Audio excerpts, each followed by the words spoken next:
Have you ever wondered why someone says, "I'll think about it," and they never get to come back? Well, for some of you might have various reasons for that, but from experience, I would say the real reason isn't about the price, and it is never about the timing in itself, as some of you might think, but it is because the pain isn't deep enough yet for them to reach out to you and get to buy whatever you're presenting to them. And here's the deep truth. People do not buy products or services that you sell to them, but they buy the relief from the pain that they get to have. So I want you to think of it like this. If there was no problem, no frustration, no struggles, do you think sales would even exist in the first place? The quick answer is no. And to simply put it in the way that we can get to understand is that pain is the fuel that gets to drive every buying decision every person in the whole universe gets to have. So with that being said, I want you to understand that it is not that all pain is created equal. Some is much, some is less, and to some, it is over exaggerated. And for that reason, here are the 3 levels of pain that every buyer gets to sit on. First up on the list is latent pain. Here, the problem really does exist, but the buyer isn't even aware that it does exist. Let me give you an example. Someone sitting in an office chair, working for long hours on a computer, all stressed, strained, and they're not even aware that it is the bad sitting posture that is causing the problem. The second level of pain is realized pain. With this one, it is clear that now they know the problem exists, but to them, it is not that even urgent to make them do the decision of buying right away. So here's an example. Someone who is working on a computer for long hours, they start rubbing their neck and they acknowledge the discomfort they feel. But they keep doing the same thing and they keep going over and over and over the same routine. Lastly is the extreme pain. Now with this one, the pain or the problem is now very clear. It is so uncomfortable to them that they want it get done away with right away. An example here would be, now this person, instead of just continuing with the work, they rush straight to the clinic for them to get that fast attention or to seek medical help right away. And the thing you need to understand with all these 3 levels of pain is that the deeper the pain, the easier it is for someone to say yes. So if you want the clients to say yes to the sale that you want to close, all you have to do is try and make the pain so extreme to them that they would feel bad not attending to it. Now that you know all the 3 levels of pain that there is and what it is required for you to close a sale, then what does that get to mean to you as someone who is trying to sell, or what does it mean to you as a seller? First up, you need to understand the role that you have to take. For instance, your role now gets to become so simple in that, 1, you have to surface the pain, make the buyer or make the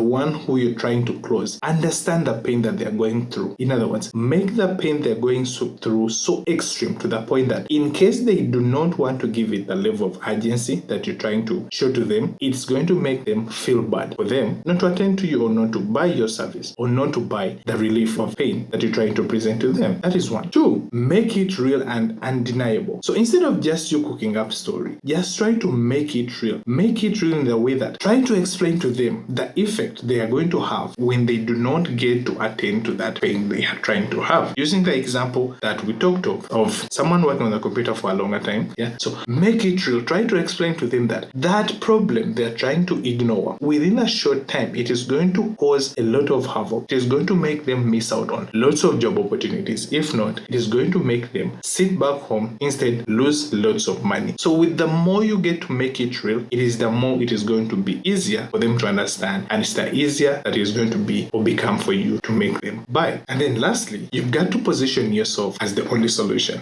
Because 1, you surface the pain, you made it real, and now you position yourself or your offer as the only solution they have to go to. Now, what you've done, you've created the extreme levels that they do not want to get to miss out, because when they lose out, they risk losing their money because they would be using it to, get to work on their back issues, get to work on their neck issues, which wouldn't be the case. So when you come out and position yourself as the best solution, trust me, it is you who they are going to rush to. All right. So at this point, here's my question. What is the biggest pain point that your clients get to face? And how do you even get to make them feel it before you even present your solution? Just let me know in the comments.